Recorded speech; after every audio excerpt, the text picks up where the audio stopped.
Hi, it's Katrina. From a possible kidnapping on a cruise to a Mormon vanishing in Las Vegas, here are 9 mysterious unsolved disappearances.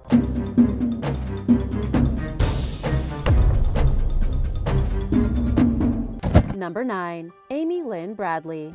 While on a cruise with her family aboard the Royal Caribbean Cruise Line's Rhapsody of the Seas, a 23-year-old Virginia woman named Amy Lynn Bradley vanished into thin air. It was 1998, and the vessel was traveling from Aruba to Curacao in the Netherlands Antilles when Amy was last seen in the early morning hours of March 24th. She and her brother returned to their cabin around 3:30 a.m. after attending the ship's disco. Her father saw her asleep at around 5:30 a.m., but when he came back about 30 minutes later, she was gone along with her lighter and cigarettes. Cruise passengers spotted the young woman riding the elevator to the top deck. Amy's family realized she was missing shortly after and alerted the ship's staff before docking in Curacao, asking employees not to let anyone off the ship until Amy was found. Staff apparently ignored the request, and it's unknown whether Amy disembarked and if she did so willingly. It's unlikely that Amy fell or was thrown overboard because the vessel was extremely close to shore when she disappeared, and her remains would have undoubtedly turned up during the extensive Coast Guard search that ensued.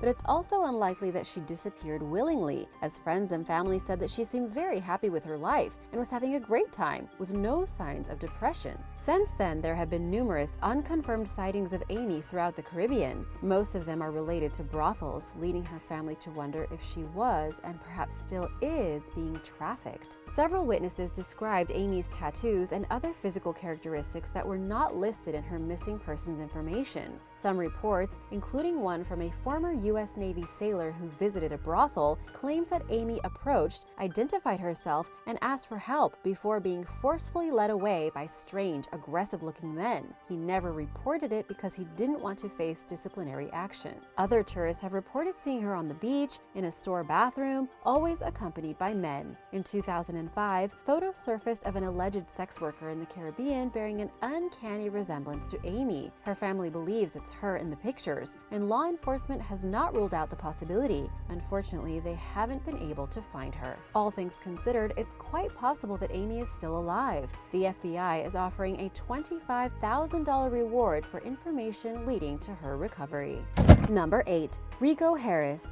Los Angeles native Rico Harris enjoyed a short-lived semi-professional basketball career with the Harlem Globetrotters. After just a month, injuries forced him off the court. His luck took another downturn in the early 2000s when he struggled with drug and alcohol addiction and the legal problems that often come with these issues. Thankfully, Rico managed to get clean and stayed clean for 7 years. In 2014, he moved to Seattle to live with his girlfriend, Jennifer Song. Just when it seemed like the young man's life was finally getting on track, his entire existence was derailed. One day in October 2014, not long after admitting to Jennifer that he had relapsed, Rico told her that he was going to explore downtown Seattle and instead drove to LA to visit his family. His mother could tell something wasn't right when her son arrived and assumed that he had been drinking. Rico spent just 1 day in LA and did not sleep the entire time before hitting the road back to Seattle. He called Jennifer and his mother while driving, and the two became concerned about his mental state, knowing he'd been awake for at least 40 hours. The last time anyone heard from Rico was early the next morning, when he told Jennifer he was getting gas in Sacramento. His abandoned car was found at an isolated rest area in Yolo County Regional State Park. It was out of gas and the battery was dead. Even more strange, Rico's cell phone and backpack were discovered along the side of the road 70 miles away.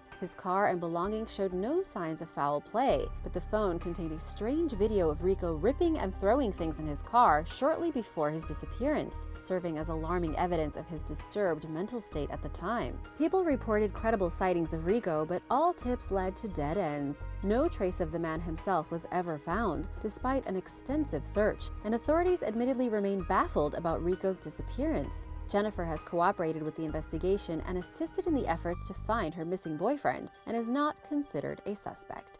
Number 7. April Beth Pitzer. In 2004, 30-year-old April Beth Pitzer moved from Arkansas to Newberry Springs, California. The married mother of 2 told her family that she worked as a waitress, but they later learned that April was living on the street and in and out of homeless shelters, and that she wasn't taking her medication for bipolar disorder. April worked as a caregiver and was trying to get on her feet when she abruptly announced that she was returning to Arkansas. She was last seen on June 28, 2004, when someone picked her up to take her to the bus station. It's unclear whether April ever even boarded the bus, and the troubled woman was never seen again. A friend reported her missing the following month. However, her mother suspected foul play since she had acted as an informant in a federal case that sent someone to prison prior to her disappearance. Several of April's belongings, along with a bloody mattress, were found in a mine shaft the following year. They were worn by the elements, however, and offered no valuable DNA evidence. Authorities painstakingly searched for April, inspecting mines throughout the region, but never found her. To this day, there are no suspects in the case, and although April's mother believes she was murdered, there is no solid evidence that she is even dead. Number 6. John Michael Spira. On February 23, 2007, a successful 45-year-old businessman and licensed pilot named John Spira met with his estranged wife Suzanne to discuss the terms of their divorce settlement. He then went to his West Chicago, Illinois office, where he was last seen around 7 o'clock in the evening. John never showed up for dinner with a friend, despite confirming the plans shortly beforehand over the phone. His girlfriend attempted to report him missing, but because she's not a relative, police refused to take the report. The man's car was found outside his office, and his phone remained active in the area until 11 p.m. the night he disappeared. Suzanne, the soon-to-be ex, filed a missing persons report 2 days after John vanished, and their divorce was finalized shortly after. John and his wife lived together throughout their divorce proceedings, but allegedly parted on amicable terms. Around the time he disappeared, employees of the business he owned reported that an industrial roll of plastic went missing from the workplace, but it's unknown whether this has anything to do with John's disappearance. His business mysteriously burned to the ground later that year. Investigators found nothing suspicious, but John's family suspects that the blaze somehow relates to his disappearance, and his sister believes that Suzanne, who passed away in 2010, had a hand in these events.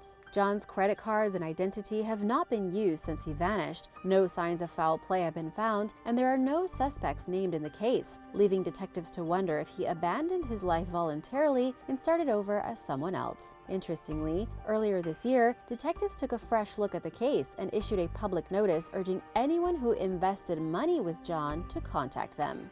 Number 5. Marilyn Renee Nicole McCown.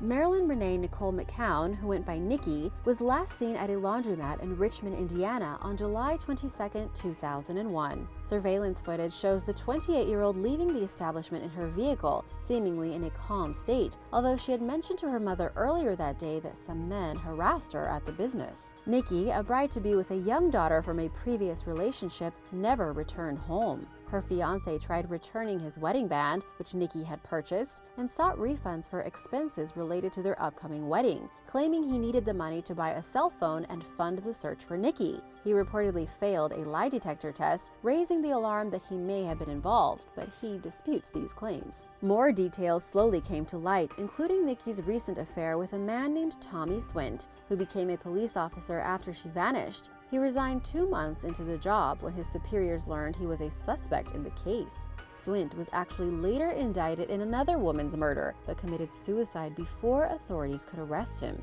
taking any details of his possible involvement in Nikki's disappearance to the grave. Nikki's vehicle was found several months after she disappeared in the parking lot of an Ohio apartment complex. She had lived at the building years before with an ex-boyfriend who still resided there, and Nikki had called him the day she went missing. The car showed signs of tampering, yet her folded laundry was still in the back seat. The only proven fact about this case is that there were several suspects, but her case may remain unsolved. Number 4. Jeremy Carl Burt. On February 11, 2007, U.S. Navy veteran Jeremy Carl Burt left his father's Boise, Idaho home to visit a friend, but never arrived. His ex-wife, Kim George, received a text message from Jeremy shortly thereafter, stating that he was starting a new life. Kim suspected that the message was not really from Jeremy and discovered later that day that one of her cars was missing. 3 months later, the vehicle was found abandoned in the remote desert in southwest Idaho. Before he vanished, Jeremy had an affair with his divorce attorney, Jeannie Braun. During that time, he secretly recorded conversations with her regarding illegal activity that she was involved in. He later testified against Braun in court, and the recordings were used as evidence against the lawyer, who was consequently disbarred and sentenced to a year in prison. It remains unclear whether Braun was involved in Jeremy's disappearance, but she claimed the two were not in contact for several months before he went missing. Evidence points to the contrary, however, and the results of Braun's polygraph were never released. Jeremy and his ex-wife Kim were reportedly on amicable terms when he disappeared, essentially ruling her out as a suspect. She remarried and passed away in 2016. Oddly, Jeremy shared some mutual acquaintances with Aaron Bernard, another Idaho man who vanished in 2004, but there is no evidence suggesting that the two cases are connected. Jeremy had a baby daughter when he disappeared, and his family strongly believes that he would not abandon her. They suspect that foul play is involved and that Jeremy may be dead, and are intent on finding out what happened to their beloved son and brother. Number 3. Marion Carver. In 2004, a 40-year-old Boston, Massachusetts investment banker named Marion Carver embarked on a week-long cruise from Seattle to Alaska without telling her family. But that wasn't that strange, since she often traveled alone. She seemed excited for the voyage, according to her steward, Domingo Monteiro, who explained that she ordered room service instead of going to the dining room. Marion was last seen on the second day of the cruise, when Monteiro delivered food to her cabin. The next morning, Monteiro discovered that Marion's bed had not been slept in. Her belongings were still there, along with a tip and an envelope with unknown contents. The employee repeatedly reported Marion's disappearance to his supervisor, who told Monteiro to just do his job. After the cruise, the supervisor promptly donated Marion's clothing to charity and put the rest of her belongings into storage. Nobody reported her missing, and the cruise company finally notified the FBI of Marion's disappearance 5 weeks later. Try not to let anything happen to you on a cruise. The contents of the envelope left behind in her cabin were never released. Marion's family was not surprised that she traveled without telling anyone, but they were baffled by how difficult it was for them to obtain information about her disappearance, leading them to suspect a cover-up on the cruise company's behalf. In response to this allegation, the company suggested that perhaps Marion, who had a history of depression, committed suicide by jumping overboard. But Marion had only boarded with one outfit and 2 handbags, which were all found in her cabin, meaning that Marion would have had to walk to the deck in her underwear, according to true crime writer J.H. Moncrief. Marion's family sued the cruise line and received a small settlement, but her disappearance remained shrouded in mystery. Her father, who pioneered the movement for justice for Marion, sadly passed away without ever learning what happened to her. Number 2. Stephen Koecher.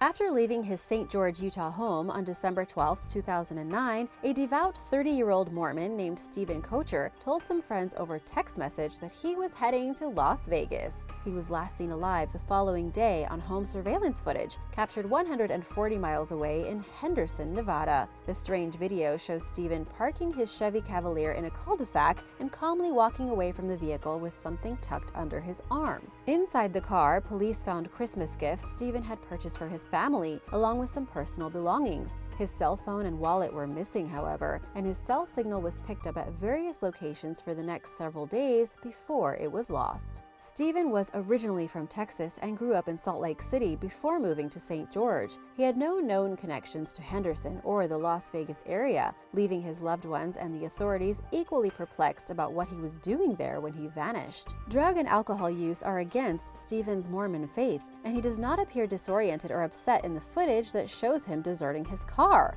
Maybe he wanted to disappear? His family does not believe that he committed suicide. All they or anyone else can do is speculate regarding Stephen's disappearance and hope that they someday finally gain closure.